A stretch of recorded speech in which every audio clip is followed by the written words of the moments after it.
মাঠে ঘাটে গ্রামে ঘুরে গ্রামের মানুষের সাথে থেকে গ্রামের পথ ধরে হেঁটে হয়তো কারো ডোয়ায় বসে মানুষের ভালোবাসা পেয়েছি।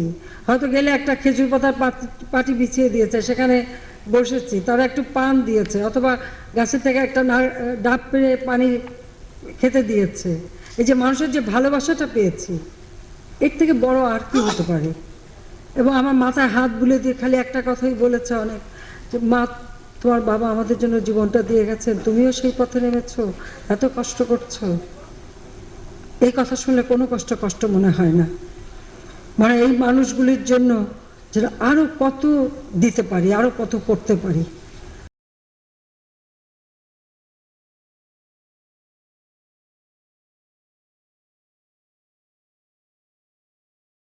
আজকে আমাদের দেশ এগিয়ে যাচ্ছে, আমরা এগিয়ে যাব এ বিশ্বাস আমাদের আছে। বাংলাদেশের মানুষ যারা সারা জীবন কষ্ট পেয়েছে তাদের জীবনমান উন্নত হোক, সেটাই আমাদের লক্ষ্য। কিন্তু আমাদেরকে মর্যাদা নিয়ে চলতে হবে, আমি সবসময় সেটাই বিশ্বাস করি।